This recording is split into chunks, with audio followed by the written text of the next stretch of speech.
adalah orang-orang yang berdoa meminta kepada selain Allah. Kenapa mereka masih minta? Di Indonesia ini masih banyak nggak orang yang berdoa meminta kepada selain Allah? Banyak. Mereka datang ke kubur-kubur yang dianggap kubur wali songo, dan kuburan yang dianggap keramat oleh mereka, kuburan yang kata mereka mengandung barokah. Nggak ada dalam Islam kuburan yang keramat, kuburan mengandung barokah, nggak ada di muka bumi, tidak ada sama sekali, nggak ada. Kemudian mereka datang ke sana. Seandainya mereka orang soleh, betul orang soleh, nggak bisa mereka mengabulkan doa, nggak bisa. Mereka mendengar pun nggak bisa.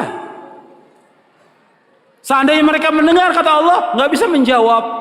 Kan di sini Allah sebutkan di sini, "Man la yastajibu lahu ila," nggak bisa menjawab, nggak bisa mengabulkan sampai hari kiamat.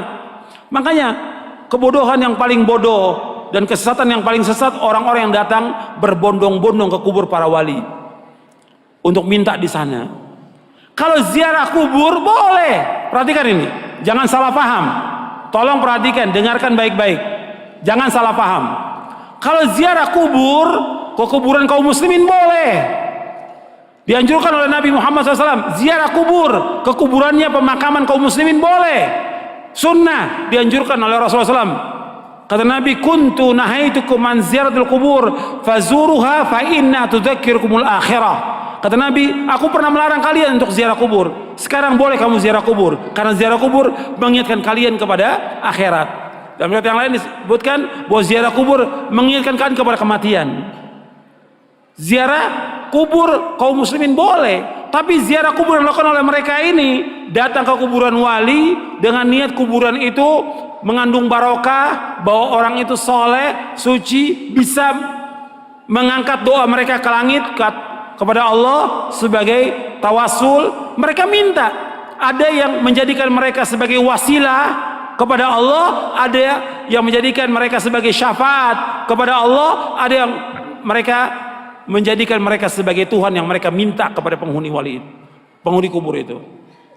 Ini kenyataan yang dilakukan oleh orang-orang yang ziarah-ziarah kubur ke kuburannya para wali. Dan ini kalau anda perhatikan kerusakannya luar biasa ini. Karena masalah akidah, masalah tauhid, mereka memalingkan ibadah kepada selain Allah yang Allah tidak redha selama-lamanya. Di dalam buku atau kitab Ushulus Tsalatsa oleh Syekh Muhammad bin Abdul Wahhab dikatakan, innallaha la yarda ay yushraka ma'ahu ahadun fi ibadatihi, la malakun muqarrabun wala nabiyyun mursal. Allah tidak redha selama-lamanya apabila Allah disekutukan dengan makhluknya, apakah dengan malaikat yang dekat atau dengan nabi yang diutus. Allah nggak redha. Maksudnya kalau ada orang yang berdoa meminta kepada malaikat Jibril, minta kesembuhan, minta rezeki, minta dimudahkan urusan, Allah nggak redha. Karena malaikat Jibril nggak bisa mengabulkan doa yang mengabulkan doa Allah. Atau kepada nabi yang diutus, orang datang ke kuburannya Nabi Muhammad SAW, minta kepada Nabi Muhammad SAW supaya dimudahkan rezekinya, supaya dimudahkan jodohnya, supaya dagangannya laris, supaya segala macam. Allah nggak redho, nggak redho.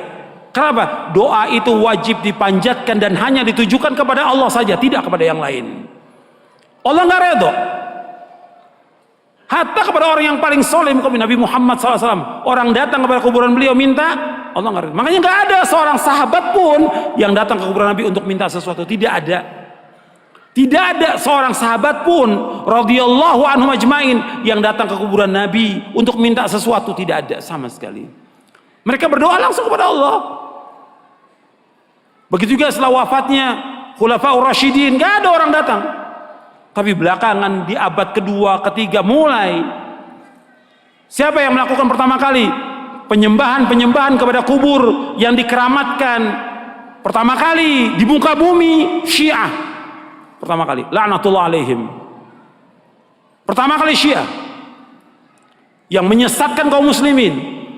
Mereka katakan kubur imamnya, kemudian kubur Husain mereka sembah, mereka tawaf di situ. Itu pertama kali. Sunnahnya orang Syiah, sunnah sayyi'ah, sunnah jahiliyah yang mereka lakukan. Bukan sunnah hasanah, sunnah sayyi'ah. Mengajak orang untuk menyembah kubur. Setelah itu diikuti oleh apa? Diikuti oleh yang kedua, torekot sufiyah. Yang pertama Syiah, laknatullah alaihim. Yang kedua tarekat Sufiyah, menganggap bahwa gurunya, syekhnya sebagai wali, sudah mencapai tingkatan yang paling tinggi, sampai datang. Sampai syekhnya mengatakan di buku-buku mereka, di kitab mereka, kalau kamu mengalami kesulitan, kesusahan dan saya sudah mati, kamu datang ke kubur saya, kata mereka begitu. Ini sesat dan menyesatkan kaum muslimin. Anda melihat sekarang tambah banyak orang yang pertama kali mulai kuburan itu disembah, kemudian dibangun kubur di dalam masjid, itulah orang-orang Syiah. Nggak akan bertemu dalam Islam antara kuburan dengan masjid, selama-lamanya tidak akan ketemu dalam Islam.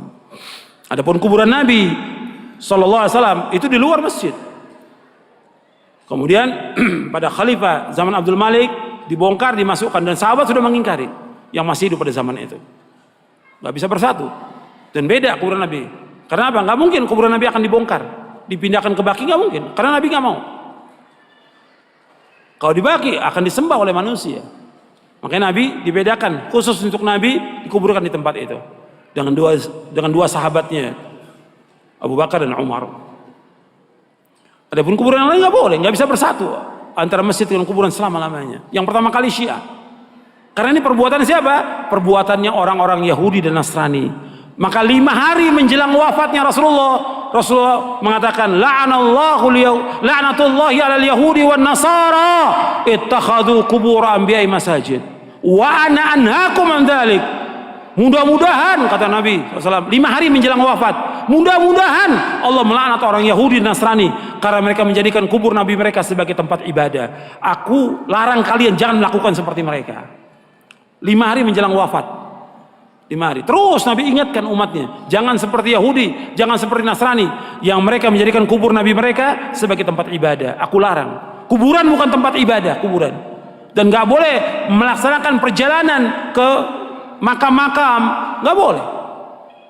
Ziarah kubur boleh, tapi menentukan makam tertentu untuk ziarah mempunyai keutamaan gak boleh. Yang punya keutamaan 3 masjid, masjid aja cuma 3 masjid dari seluruh dunia yang mempunyai keutamaan.